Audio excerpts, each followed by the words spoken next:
so we got Ben in here trying to fix something that I had damaged, and well, the damage was a little bit more than what we had anticipated. So when we rock that guy, we've broken our welds on our diff. Now the other side, see, the problem was that I swore that we had plated the other side. Look at that spackle. Yeah, I think that was 1/4" steel. Now I would probably say some of that has to have happened under the wheel hop, and when we lost the wheel, we got to think about it for a moment here in the fact that this one is moving at a totally different rate of speed than that one. I didn't even think you could break a welded diff, to be quite honest with you. I mean, that's you should be proud. I would think that's Thanks. A proud moment. I don't know how to feel about that. It's like, yeah, we'll get it all patched up, but you know, it's we'll do the best we can with it until you get the new one in there. But I think it'll hold together for the time being. So guys, our time on trying to piecemeal all this stuff together is drawing to an end. We really, this again, it's a crazy deadline. We have to leave Thursday, so we only got a few days to knock out the few things that we need to do for Houston, but the big bad diff will be going in very shortly. Unfortunately, we have a bunch of other customer cars, of which we're also doing some videos on with the new ZL1 and the ZR1 coming up very, very shortly. Those have to be gone and done before we can go to Houston, and we got a lot to do on this truck.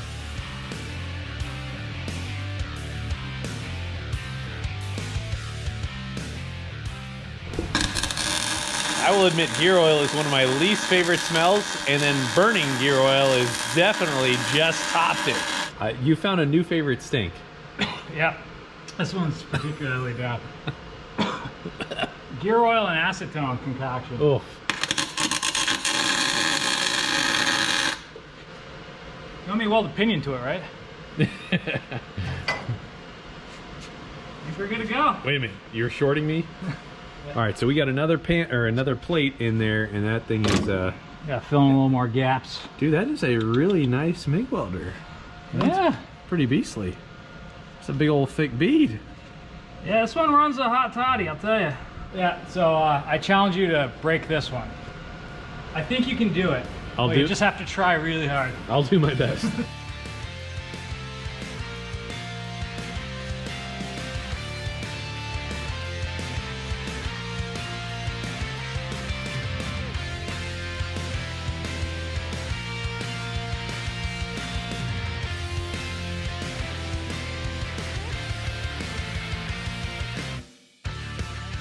Well, Ben just whipped up that little tow hook.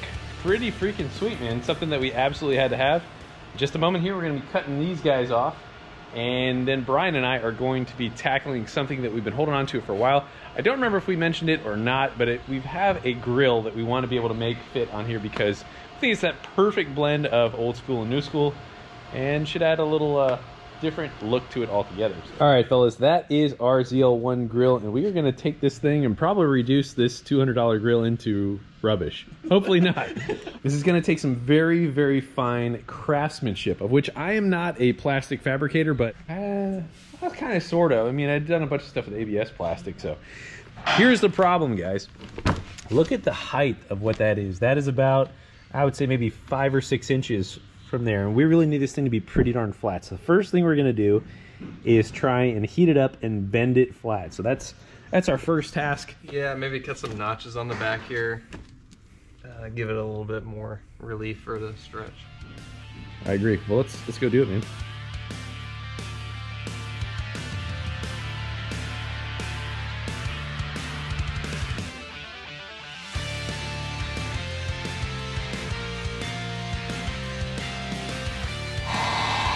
Don't know if this is gonna work, but we're trying.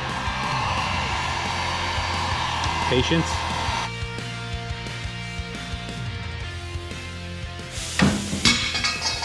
Dude, that was quick. Weight reduction. That's a laser sword right there. I could turn it way down too. I think we just added fishnets. It's kind of looks like. That's pretty wild, man. Kind of sad it's missing the flow tie. Yeah, I got you. All right, so next question though is, are we going to cut out that right there? I think we're gonna have to. I think we're gonna have to relieve around the lights. That's definitely gonna alter the look though a whole lot of that grill. But yeah, man, the bottom honestly lines up pretty good with that bottom plane right there. It really looks like it should fit quite well when it's all said and done.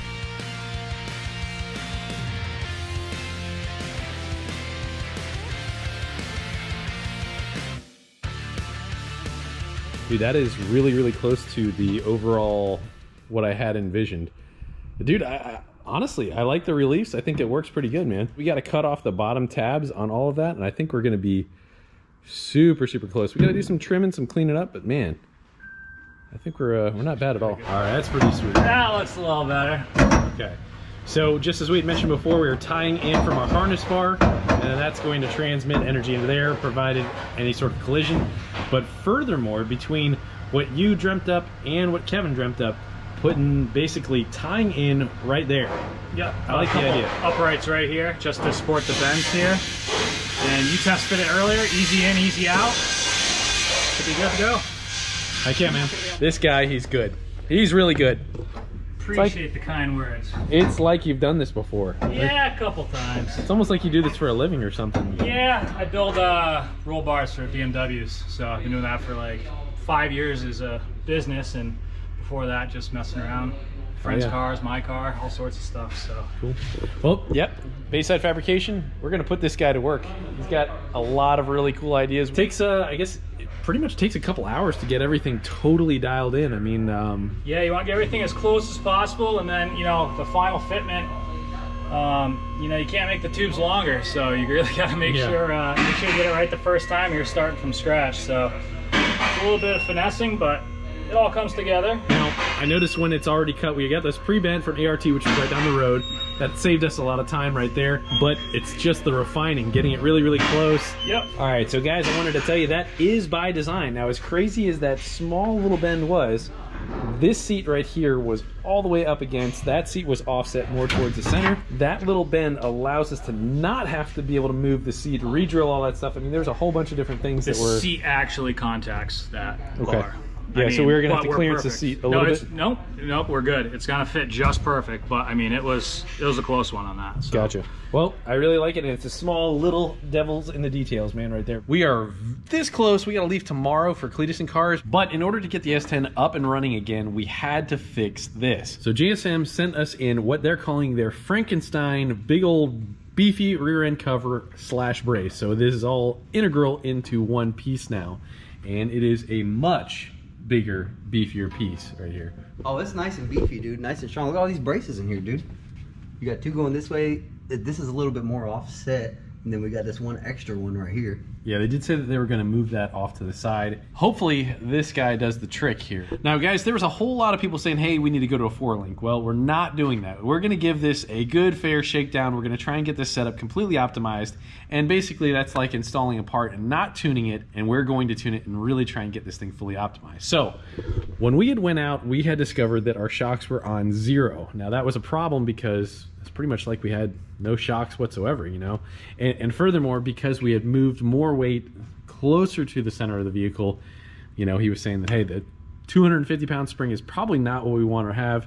So as we got the 350s, those are going to go in here in just a couple minutes, and hopefully between the shock settings and the correct spring right there for our coilovers, be able to get the thing to bite well, weight transfer better, and just all around have the suspension work in the way intended design. Another thing we did when we put this up, now we got our pinion angle just under 1 degree, about 0.75 degrees. Now, unfortunately today I had missed this. Last night the guys ripped out the diff and we put in our bully front diff. Hopefully we never have to do that again, but right now we have a big old beefy unit in there, and that should give us the true 4-wheel drive that we're looking for. Now, before we had an open diff, when we first took it on our first launch there, we did have our passenger front spinning and making a little bit of smoke. However, the driver's side front never did. Now, again, on the other transfer case of what we had, plus the fact that this was an open diff, we had no action up front whatsoever. So now, hopefully, we'll be able to have all-wheel drive and really have this working in the best optimal way. What you got there, George? How come this is the biggest burnout the S10 has done so far? Look, man, it's the nitrous right there. We have to top this burnout. Gosh, man, that was almost a year ago, dude. That was pretty awesome. Yeah, 1 year ago on Snapchat. Oh, man, that's pretty cool. Ben knocked out the door bars here, and that looks so much better.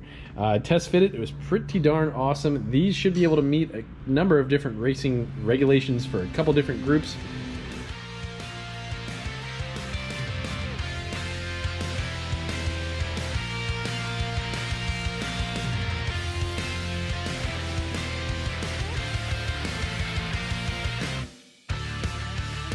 All right, so for the moment, what we're gonna do is we're gonna zip tie this because, again, our main goal was to try and make a good clean pass. What do you say, George? Oh man, you can't be bumping your noggin when you're making a good pass. Yeah, man. Or So, I guess a bad pass, because you ain't gonna be bumping your noggin on a good pass. now, interesting thing about this here. Okay, so this roll bar padding was designed by John Pataki, who is kind of like my second father. He designed this after Eric Medlin had hit a roll bar and had eventually passed away, unfortunately.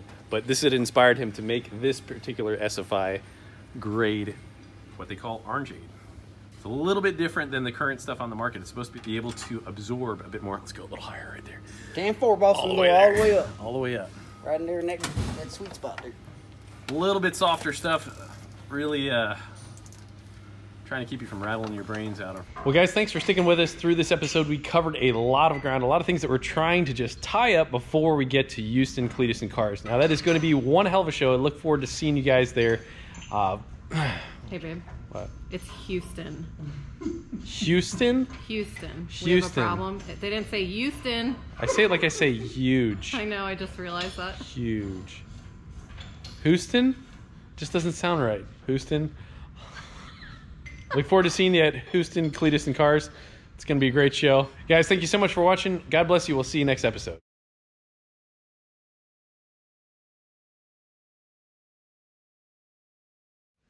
All right, come here.